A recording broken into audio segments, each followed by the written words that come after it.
At the empty bus stop, Michael Wright's car slowed to a halt, his eyes fixed on the solitary figure in a rain-soaked uniform. She sat motionless, as if the world had stopped turning for her alone. From the back seat, 8-year-old Emma whispered, "Dad, she looks so sad." The rain kept falling, just like it had 3 years ago when Rachel took her final breath. Michael had sworn never to let his heart be vulnerable again, yet something pulled him from the driver's seat toward the stranger in uniform. "Where are you headed? You're coming with us."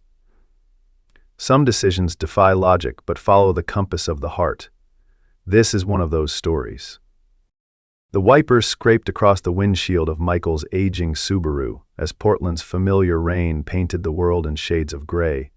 He checked his rearview mirror, catching a glimpse of Emma with her forehead pressed against the window, watching raindrops race down the glass. Her piano lesson had run late, and now they were caught in the downpour that had been threatening all day. "Dad, look," Emma said, pointing toward the bus shelter. "There's a soldier." Michael squinted through the rain-blurred window. There, beneath the fluorescent light of the bus stop, sat a woman in military fatigues, a duffel bag at her feet. Her posture was rigid, but something in the way she stared at the ground spoke of exhaustion beyond physical fatigue. "The buses stopped running an hour ago," Michael muttered, more to himself than to Emma. He checked his watch, an old Rolex that had been his father's, the only timepiece he owned that he hadn't taken apart and reassembled, at least once. It was nearly 10 o'clock. For 3 years since Rachel's death, Michael had lived by routine. Wake up at 6, make Emma's breakfast, pack her lunch, run the watch repair shop, make dinner, help with homework, repeat. It was the only way he knew how to keep their world from falling apart completely. Strangers weren't part of that routine. "Dad?" Emma's voice pulled him back. "Can we help her?" Michael's hands tightened on the steering wheel. "Emma, we don't know her. She's probably waiting for someone." But it's raining, and the buses aren't running. Emma's logic was simple and devastating, the way only a child's can be. Michael watched as the woman brushed water from her face with a sleeve already soaked through. Something about her isolation echoed in him, a recognition of the invisible weight that bends shoulders and dims eyes. He thought of Rachel's last days, how he'd promised her he would keep his heart open, for Emma's sake if not his own. It was a promise he'd struggled to keep. Before he could talk himself out of it, Michael put the car in park and stepped out into the rain. The cold droplets immediately soaked through his jacket as he approached the bus shelter. "Excuse me," he called out. The woman's head snapped up, her body tensing instantly. Her eyes, hazel with flecks of amber, assessed him with a wariness that spoke of hard-earned caution. "The buses stopped running about an hour ago," Michael said, keeping his distance. "Are you waiting for someone?" "No." Her voice was quiet but firm. "Just missed the last one, I guess." She straightened her back, seeming to gather her dignity around her like armor. "Where are you headed? I could give you a ride." The words surprised Michael as much as they seemed to surprise her. The woman hesitated, glancing down at her duffel bag. "Seattle, but I can wait until morning." "Seattle's 3 hours away," Michael said. "Look, I'm Michael Wright. That's my daughter Emma in the car. We live about 10 minutes from here. You can stay the night and I can drive you to the bus station in the morning." The woman studied him with a gaze that seemed to see right through him. "Why would you do that for a stranger?" Michael thought about it, rainwater trickling down his neck. "Because there are some people you can't leave standing in the rain." It was what his father had said the day he'd brought Rachel home, a college student stranded with a flat tire during a storm. Michael had married her 18 months later. The soldier's eyes flickered toward the car, where Emma was waving enthusiastically. "I'm Jessica Carter. Just got back from my 3rd tour," she stood, hoisting her duffel with practiced ease. "If you're sure it's not too much trouble." "It's not," Michael said, though he wasn't entirely convinced. He hadn't had a guest in his home since the funeral. As they approached the car, Emma rolled down her window, her face alight with curiosity. "Hi, I'm Emma. I'm 8. Are you a real soldier?" A ghost of a smile touched Jessica's lips. "Yes, ma'am." "Staff Sergeant Jessica Carter, U.S. Army." "Cool. My friend Tyler's dad is a soldier too, but he's never home." Michael winced at his daughter's bluntness, but Jessica just nodded. That happens a lot in our line of work. The drive home was quiet except for Emma's occasional questions about Jessica's uniform and the places she'd been. Jessica answered patiently but briefly, her gaze often drifting to the rain-slicked streets outside. Michael's house sat on a quiet street in a modest neighborhood, a two-story craftsman with peeling blue paint and a porch that sagged slightly in the middle. The front yard, once Rachel's pride, had become a tangle of overgrown shrubs and neglected flower beds. It's not much, Michael said as he unlocked the door, suddenly self-conscious of the worn furniture and the walls that hadn't seen fresh paint in years. It's a home, Jessica replied simply, stepping inside with a reverence that suggested she hadn't crossed a threshold that belonged to her in a very long time. Michael showed Jessica to the spare room, which had once been Rachel's studio.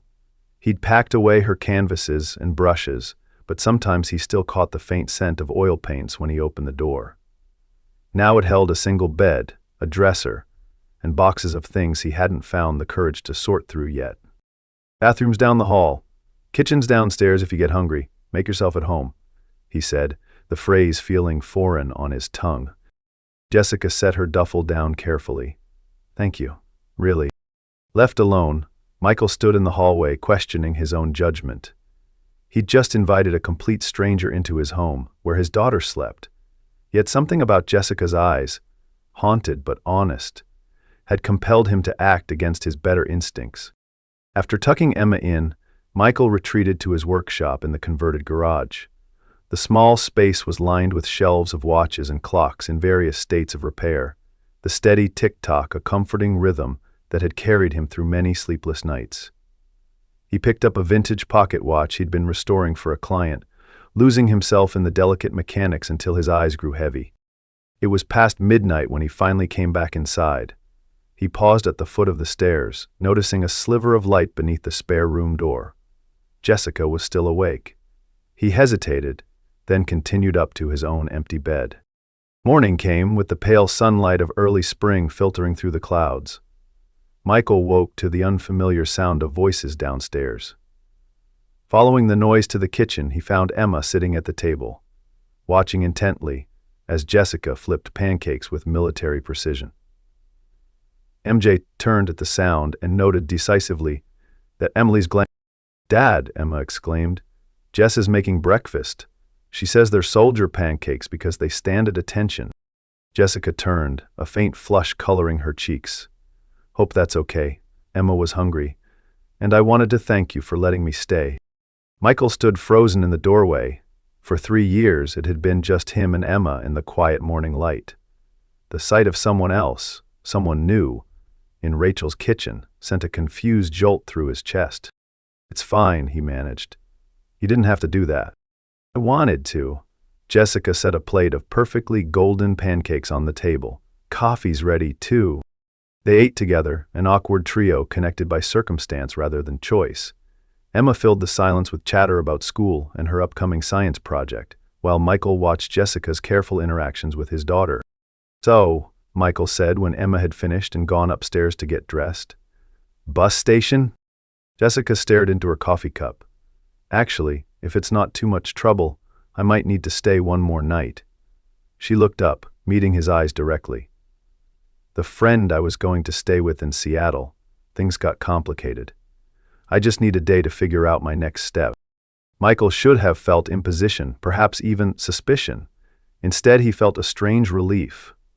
"You can stay," he said, surprising himself again. "Emma likes having you here." Jessica's shoulders relaxed slightly. "Thank you. I can help out around the house, maybe do some repairs. I noticed your porch steps are loose." "You don't have to earn your keep," Michael said. But Jessica shook her head. "I need to keep busy. It helps with things." Michael understood that need all too well. That day, Michael took Emma to school before opening his shop, Wright's Timepieces, a small storefront downtown that had been his father's before him. Jessica had declined his offer to come along, saying she needed to make some calls. He'd left her with a spare key, a decision that had him second-guessing himself throughout the morning. By closing time, his worry had grown into a knot of regret. What if she'd stolen something? What if she wasn't who she claimed to be? He rushed home, prepared for the worst, only to find Jessica on her knees in the front yard, pulling weeds from what had once been Rachel's garden. She looked up as he approached, wiping soil from her hands. "Hope you don't mind.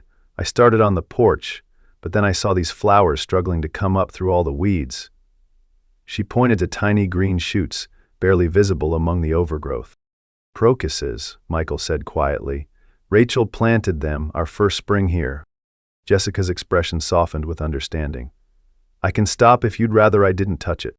Michael looked at the small cleared patch, the first sign of care the garden had received since Rachel fell ill. "No," he said finally.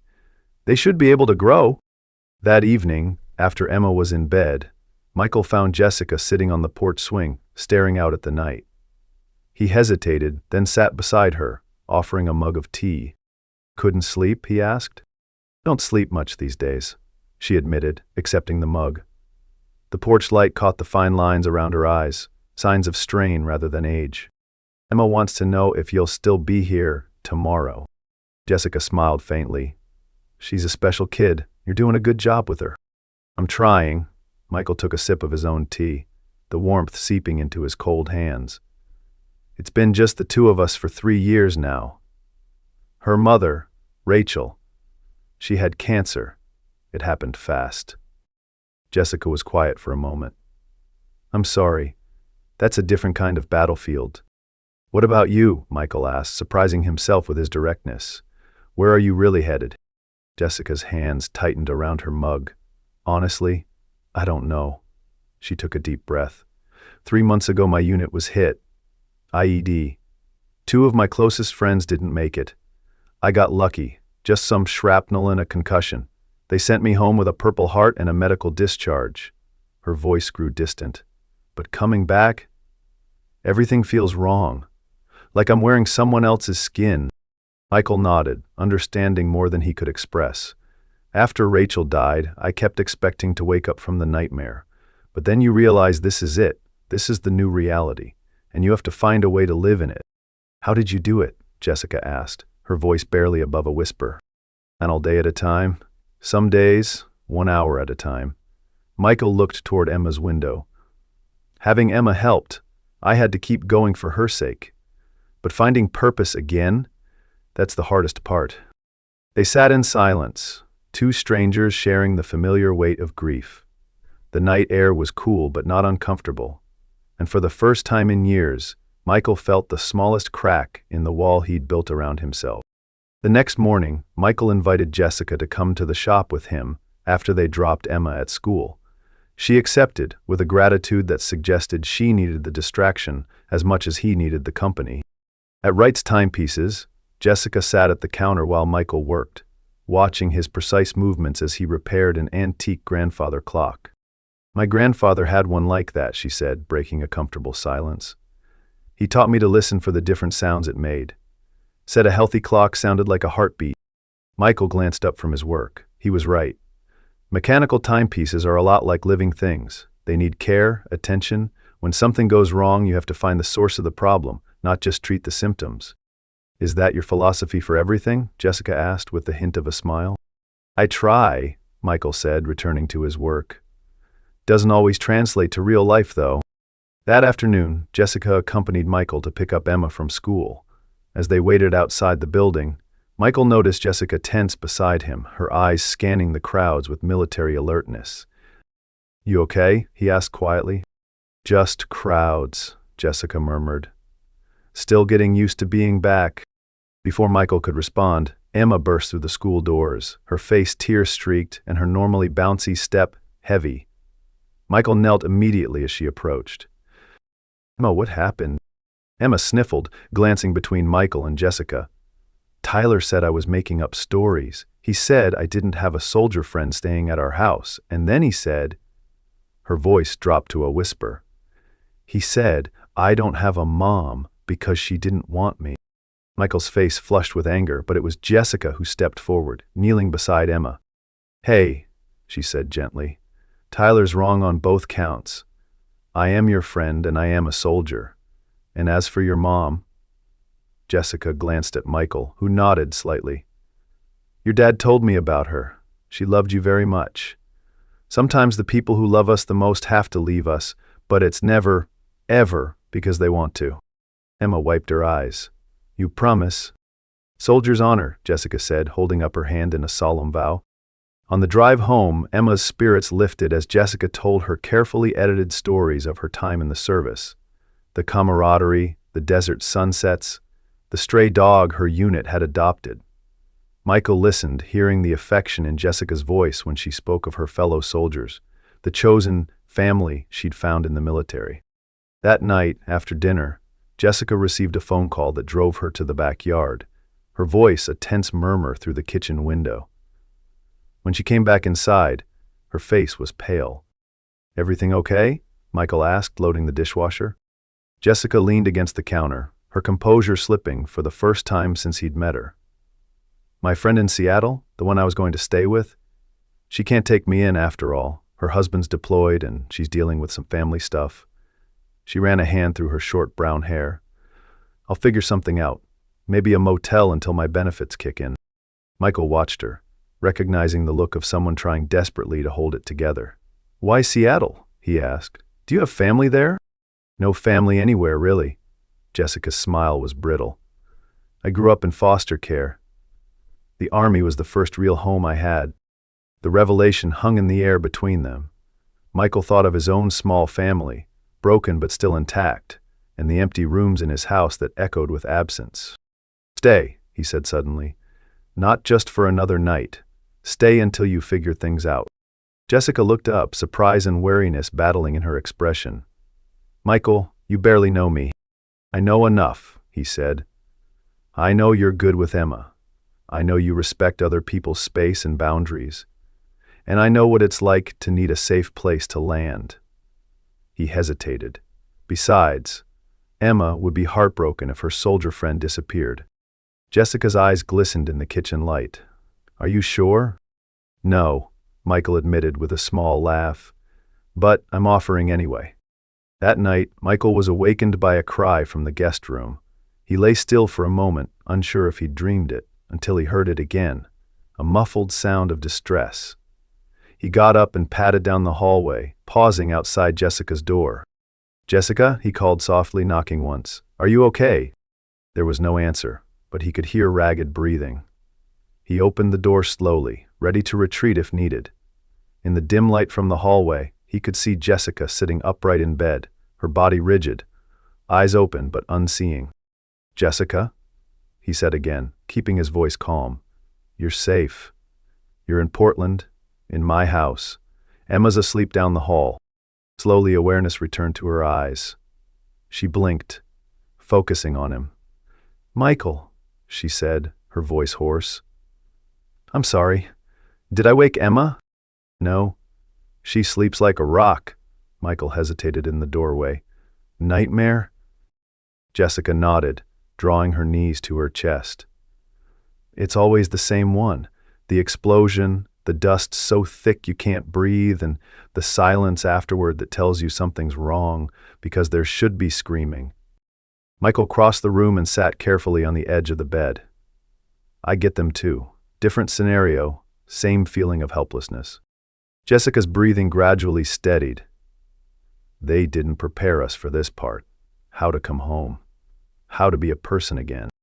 I don't think anyone can prepare you for that, Michael said. When Rachel died, people kept telling me it would get easier with time. But it doesn't get easier. You just learn to carry it differently. Jessica looked at him, really looked at him, as if seeing past the polite distance he maintained with everyone. You know what the worst part is? I feel guilty for surviving. Like I stole someone else's chance to come home. Survivor's guilt, Michael nodded. I felt that too. Why her and not me? Why did she get cancer when she did everything right? Never smoked, ate healthy, exercised? While I was the one who lived on coffee and never saw a doctor. Does it ever go away? Jessica asked. Not completely, Michael admitted. But one day, you realize that living a good life isn't betraying them. It's honoring them. They talked until the early hours of the morning, sharing pieces of themselves they'd kept hidden from others. Michael told her about the day Rachel was diagnosed, how they'd sat in the doctor's parking lot for an hour afterward, unable to drive home and make it real. Jessica spoke of the friends she'd lost, not just to combat but to the invisible wounds that followed them home. As dawn broke, they'd forged something neither had expected, a connection born of shared understanding, the recognition of similar scars. The next day, Michael found a letter in Jessica's duffel bag while looking for a spare blanket she'd requested. It was from the VA hospital's psychiatric ward, a discharge summary with recommendations for continued therapy. When Jessica returned from helping Emma with her science project, he confronted her, the paper trembling slightly in his hand. "Where are you going to tell me about this?" he asked, his voice tight. Jessica froze in the doorway, her face draining of color. "You went through my things?" "I was looking for a blanket," Michael said, the excuse sounding hollow even to him. "Jessica, this says you were hospitalized after a suicide attempt." Jessica's shoulders sagged, not with guilt but with exhaustion. "Yes, I was. 6 weeks ago." "Is that what you want to hear?" "Well, why didn't you tell me? I've got Emma to think about." "I would never hurt Emma," Jessica interrupted, her voice sharp with pain. "Or you. I was in a dark place after losing my unit. The night they discharged me, I had nowhere to go. That's why I was at that bus stop. I didn't even know where I was headed, just away." Michael felt his anger deflating, replaced by a complicated mix of fear and compassion. "Are you still in that place?" Jessica met his gaze steadily. "No, being here with you and Emma, it's given me something I didn't have before, a reason to get up in the morning."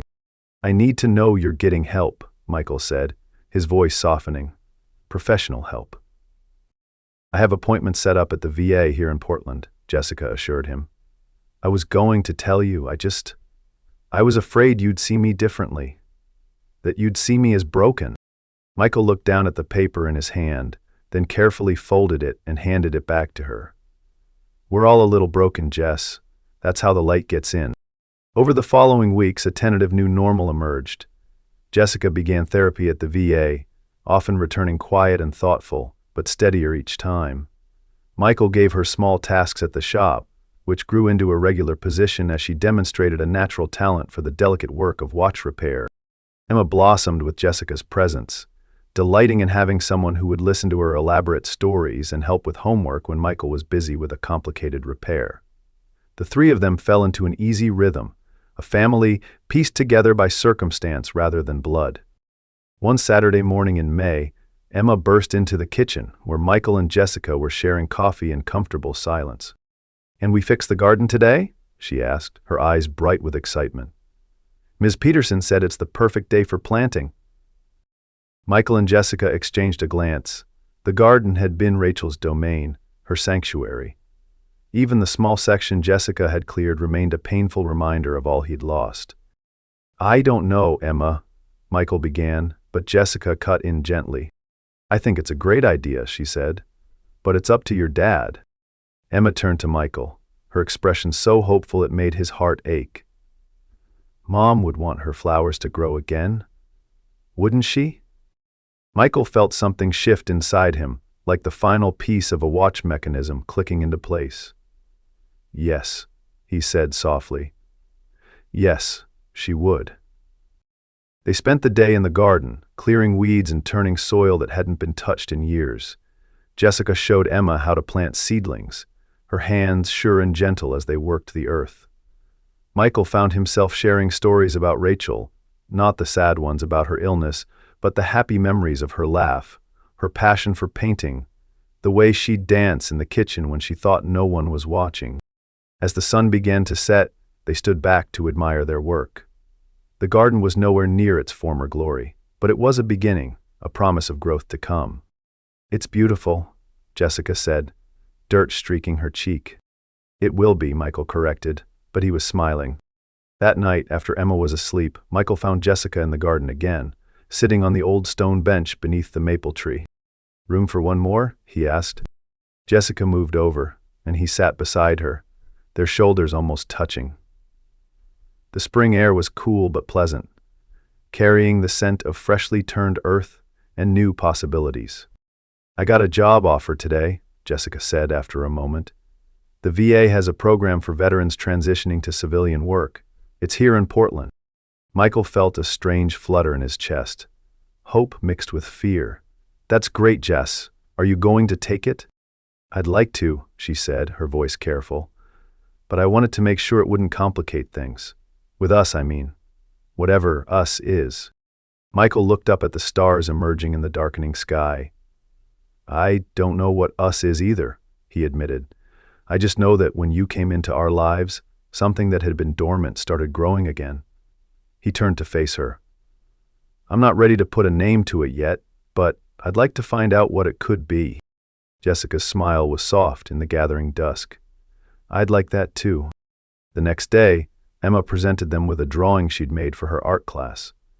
It showed 3 figures standing in front of a house with an elaborate garden. "This is us," she explained, pointing to each figure. "Dad, me, and Jess." Michael watched Jessica's face as she studied the drawing, saw the moment her composure slipped and her eyes filled with tears. "Do you like it?" Emma asked anxiously. "I love it," Jessica whispered, pulling Emma into a gentle hug. "It's the most beautiful thing anyone's ever made for me." That afternoon, they visited a local nursery and bought a young cherry tree, the same type Rachel had always wanted to plant but never had the chance to. Together, the 3 of them dug a hole in the center of the garden, carefully lowering the sapling into its new home. "Mom loved cherry blossoms," Emma said as she patted soil around the base of the tree. "She said they remind us that beautiful things don't last forever, so we should enjoy them while they're here." Michael felt Jessica's eyes on him and met her gaze over Emma's head. Something unspoken passed between them, an acknowledgement of life's fragility and the courage it takes to begin again. "Your mom was very wise," Jessica said to Emma, "and she'd be so proud of you." As the sun set on their newly planted tree, Michael looked at the 2 people beside him, his daughter who carried Rachel's spirit in her smile, and Jessica, who had arrived like an unexpected gift when he'd forgotten how to receive one. He thought about how grief and joy could exist in the same heart, how endings could become beginnings if you were brave enough to turn the page. "Destiny isn't about what we lose," he said softly, "but who we find along the way." Jessica's hand found his, her fingers intertwining with his own. "And sometimes," she added, "who finds us when we need them most?" In the gentle spring twilight, as Emma chattered about where they should plant flowers next, Michael felt something he hadn't experienced in 3 long years, the quiet certainty that they would be okay. Not perfect, not unmarked by their losses, but whole in a new way, their broken pieces fitting together to create something unexpected and beautiful. "It's something I'd be laughing at too, but instead, a bottle with almost no aftertaste. It was like injecting an existential drug, which, even by the same token, Michael felt something he hadn't in the past, deep down inside. Some decisions defy logic but follow the compass of the heart. On a rainy night in Portland, Michael Wright had followed his heart when he stopped for a soldier at a bus stop. In doing so, he hadn't just offered shelter to a stranger. He had opened the door to healing, for Jessica, for Emma, and finally, for himself. Thank you for listening to today's story. If this tale of unexpected connections and second chances touched your heart, please take a moment to like this video and subscribe to our channel. Remember, sometimes the most profound healing comes not from moving on, but from allowing someone new to walk beside you on the journey forward. Until next time, keep your heart open to the possibilities that each new day brings.